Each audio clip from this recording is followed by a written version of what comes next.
개관 10주년을 맞은 국립아시아문화전당의 설립 취지는 광주를 문화중심 도시로 만드는 데 발전소 역할을 하는 것이었습니다. 그런데 문화중심 도시 조성 사업은 아직 갈 길이 멀고 문화전당도 안정적이고 지속적인 발전을 낙관할 수 없는 상황입니다. 박수인 기자가 보도합니다.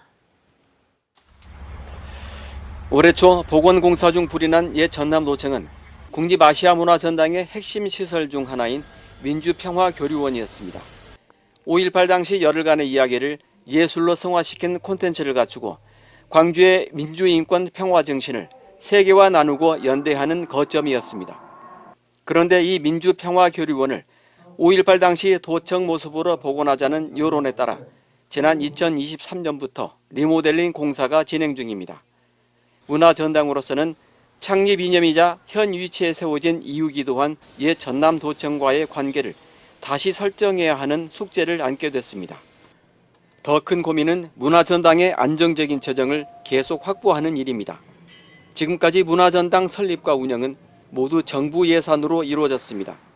그런데 그 근거인 아시아문화중심도시 특별법의 시효가 3년밖에 남지 않았습니다. 문화체육관광부의 아래에 있어서 소속기관으로 있어서 이 광주 전남 지역에 계속 국비를 들여서 뭔가 좀 세계적인 기관으로 자리를 잡도록 하는 기간은 앞으로도 최소한 10년 정도는 필요하겠다. 문화중심도시 조성사업 전반으로 보면 그나마 문화전당은 상황이 나은 편입니다. 문화중심도시 4대 역점 사업 가운데 문화전당 건립과 운영은 계획 대비 예산 투입 비율이 92%에 달하지만 5대 문화권 조성 등 나머지 사업들은 예산 투입률이 30%에도 미치지 못합니다.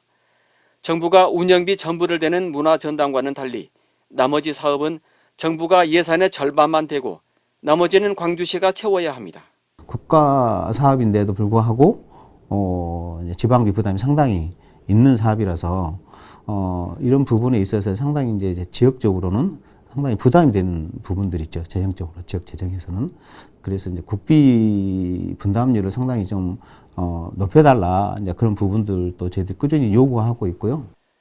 문화중심도시 특별법이 3년 뒤 만료되면 그마저의 예산 지원도 사라질지 모릅니다.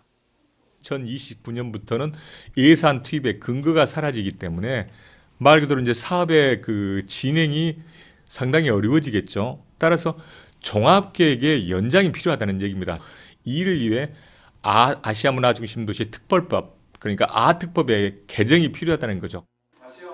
문화중심도시 조성사업의 기본 방향과 종합계획 등을 심의하는 조성위원회조차 윤석열 정부 들어 3년째 구성되지 않고 있습니다.